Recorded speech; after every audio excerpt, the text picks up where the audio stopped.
dari salah satu perwakilan Gen Z.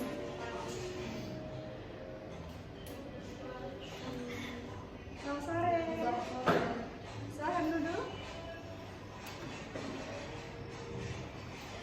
Oke, ini adalah salah satu narasumber kita dari perwakilan Gen Z. Boleh diperkenalkan dulu namanya? Perkenalkan, nama saya Fadra sebagai podcast Narasumber podcast dari temanya itu brand out media sosial. Oke. Tadi kesini macet bu? Macet. Aman ya? Oke. Nah teman-teman, mengenai tema kita yaitu brand out, teman-teman pasti sudah tidak asing lagi kan dengan kata brand out. Itu kebusukan di otak. Kita tanya langsung kepada salah satu dari Gen Z. Bagaimana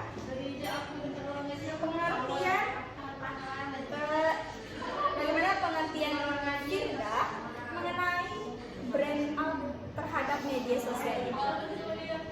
menurut saya kata dari brand yang menjadi brand yang menggambarkan kondisi otak kita terbakar atau karena konsumsi media sosial yang berlebihan, mulai dari kelainan mental, kecanduan, sampai terganggunya cara berpikir dan bersosialisasi. Oke, berarti dapat dipahami ya kalau brand out itu adalah kebusukan otak, kelelahan karena terlalu lama nih menggunakan media sosial. Oke. Lanjut. Lalu kenapa sih media sosial ini bisa menyebabkan kebusukan pada otak kita? Saya karena media sosial dirancang untuk menarik perhatian terus-menerus, konten instan, notifikasi tanpa henti, dan tekanan sosial dan perbandingan itu membuat otak kita terus-menerus bekerja tanpa istirahat. Akibatnya kita lebih cepat lelah, susah fokus, dan sering merasa tidak cukup. Karena perbandingan hidup ini pasti sering terjadi kepada anak-anak Gen Z di terutama. Lagi yang FOMO-an akan perubahan media sosial ini. Lalu apa saja sih gejala dari brand out ini karena media sosial ini yang dapat kita lakukan? Oke, yang pertama itu merasa cemas kalau tidak buka media sosial. Betul, merasa cemas kalau tidak buka media sosial.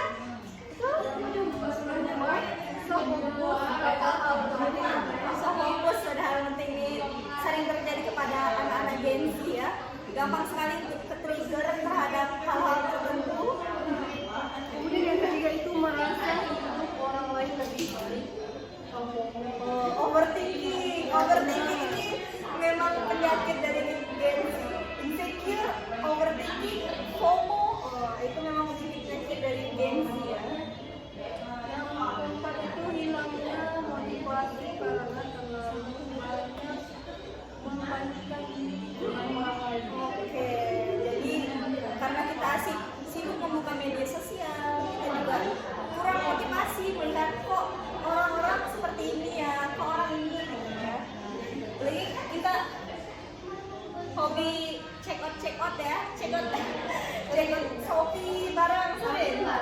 Apa yang paling sering? Baju. Jadi pas Nina meleto-meleto gitu ya, yang viral-viral masuk. Terus yang itu kelelahan mental tanpa sempat Kelelahan mental. Berarti Gen Z ini sering sekali ya merasa bahwa hidup dia ini lebih di bawah orang lain. Mengapa sih Gen Z ini membandingkan hidupnya dengan orang lain?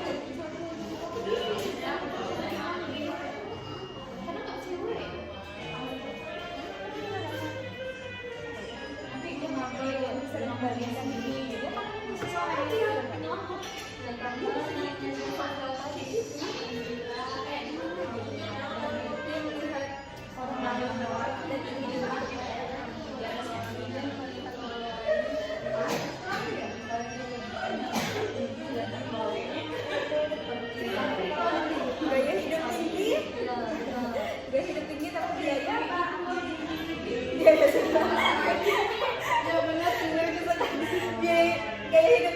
tapi biaya sulit.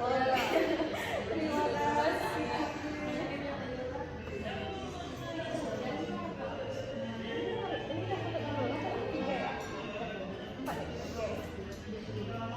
Tapi apakah semua media sosial ini berdampak negatif terhadap Gen Z? Tidak semuanya sih. Media sosial bisa menjadi alat yang sangat penting juga. Yang pertama mungkin berguna dengan bijak untuk belajar, terhubung atau membangun brand. Tapi jika penggunaannya tidak dikontrol, justru bisa merusak pola pikir kita, kesehatan mental, dan bahkan identitas diri. Jadi Gen Z ini tidak semuanya negatif ya.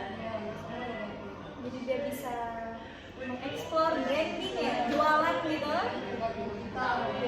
Oke, tergantung diri kita sendiri bagaimana memanfaatkan media sosial. Oke. Nah, bagaimana sih tips-tips ala Gen Z untuk mencegah otak busuk karena media sosial? Jadi yang pertama, batasi waktu penggunaan. Batasi waktu ya. Pasti teman-teman sering terlena scroll TikTok 5 jam gitu. Sampai lupa mandi, lupa makan gitu. Makanya Iya, sering stalking mantan gitu. Oh tidak. Oke.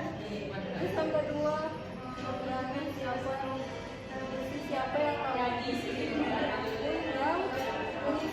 Oke, pilih akun yang menginspirasi. Jadi follow lah orang-orang yang membuat kalian termotivasi. Kayak Jeremy Pauline, termotivasi untuk matematika gitu. Atau yang lain yang membuat kalian lebih termotivasi untuk belajar. Baik. Kemudian fokus pada dunia nyata, bukan hanya ada di layar. Banyak sih terjadi anak-anak zaman sekarang ini dan lebih memilih di kamar, di rumah ya daripada keluar bersosialisasi, berteman. Benar, dialami lagi sih. Tidak mau ikut kumpul keluarga, maunya main HP saja. Selalu di kamar. Oke. Kemudian bangun kebiasaan membaca, menulis, atau beraktivitas Membangun, membaca, menulis itu mungkin bisa dilaksanakan ya, bisa diterapkan oleh para Gen Z di luar sana yang menonton video ini. Oke, kita lanjut. Nah, menurut Firda sebagai salah satu perwakilan dari Gen Z, apakah podcast ini hanya membahas mengenai sisi gelap dari media sosial itu saja? Tidak. Oh, tidak. Podcast ini juga membahas bagaimana mengendalikan kendali atau hidup digital kita, termasuk tips menjaga kesehatan mental, mengelola ekstensi online, dan menggunakan media sosial untuk hal-hal positif dan produktif. Kembali lagi kepada pribadi Gen Z-nya masing-masing ya, bagaimana dia memanfaatkan.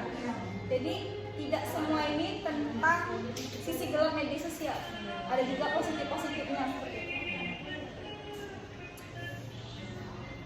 Nah, menurut Mbak Firda, siapa sih target pendengar podcast dari Brand Out ini? Siapa saja yang merasa stres atau merasa stresnya mulai ditentukan oleh media sosial. Baik pelajar, pekerja, konten kreator, maupun pengguna di media sosial. Jadi untuk teman-teman yang merasa kelelahan, susah sekali mengatur waktunya, bagaimana tips-tipsnya tidak terlalu di dalam dunia maya. Jadi tempat ini tidak hanya bisa didengarkan oleh pelajar, tapi bisa juga peserta, pekerja maupun masyarakat gitu ya, bisa diterima oleh baik karena tidak hanya dialami oleh Gen Z sepertinya ya, ini bisa dialami oleh siapa saja yang menggunakan media sosial. Tingkat terparah kamu menggunakan media sosial itu seperti apa sih?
terakhir saya sebagai co-hostnya kepada Nak Firda, salah satu gengsinya, apa sih harapan dari podcast ini untuk para pendengar yang mendengarkan video ini? Mana tahu ada yang lagi ngerjakan tugas, ada yang lagi menunggu kemacetan.